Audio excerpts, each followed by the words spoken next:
Assalamualaikum warahmatullahi wabarakatuh.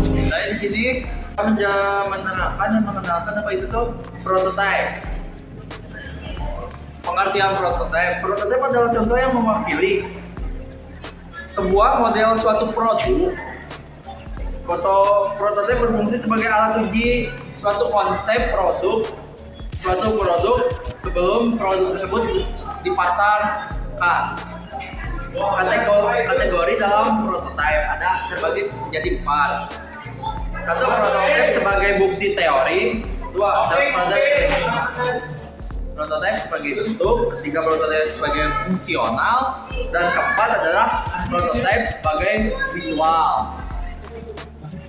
Prototype sebagai pembuktian teori untuk menguji kecocokan visual. Prototype bentuk mendapatkan tes yang berkaitan dengan daya tahan produk. Prototype fungsional menguji fungsi komponen dalam penggunaan sebenarnya.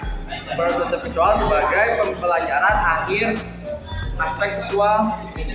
Manfaat prototype adalah prototype dapat digunakan sebagai alat uji dan penyempurnaan produk.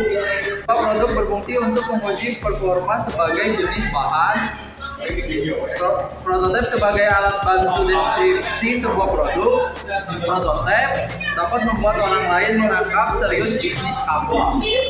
Dan metode prototype ada 2, yaitu metode non komputer dan metode berbaris komputer. Metode non komputer 1. Sketsa cukup dideskripsikan menggunakan kertas murah dan cepat.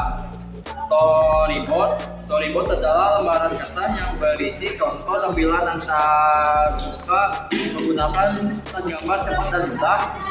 Kalau metode berbasis komputer, 1 dapat berpusat pada lebih banyak detail, pada umumnya hanya baru bergerak aspek atau fitur, agar dapat dengan cepat diganti sejalan dengan umpan balik perancangan. Tahapan-tahapan prototype. 1. Pengertian metode prototype. Metode prototype merupakan satu metode dalam pengembangan perangkat lunak. Metode ini merupakan suatu paradigma baru dalam pembuatan atau pengembangan perangkat lunak. Tahapan metode prototype. 1. Mengumpulkan kebutuhan. 2. Membangun prototyping. 3. Evaluasi prototyping. 4. Mengkodekan sistem. 5. Menguji sistem. 6. Evaluasi sistem. Dan terakhir menggunakan sistem. Kelebihan dan kelemahan prototype. 1. Kelebihannya adalah menghemat waktu dalam pengembangan sistem. 2. Penentuan kebutuhan lebih mudah diwujudkan.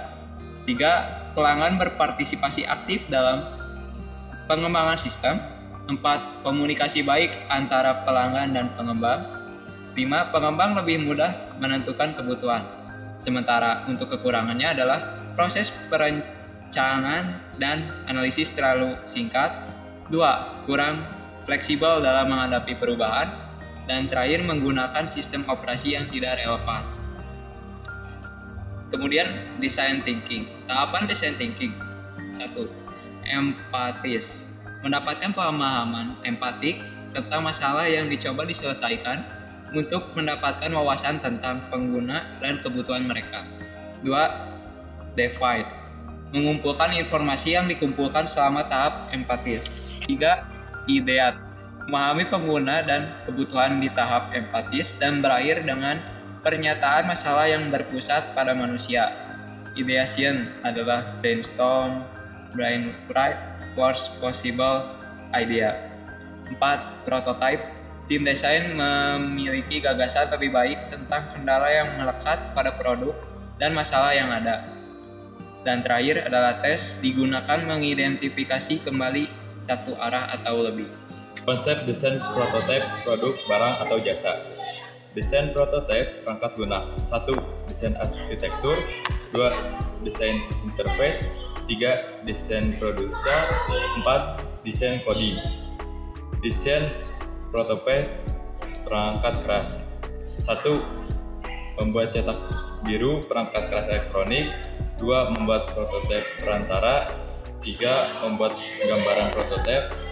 4. Membangun prototipe. Desain prototipe multimedia.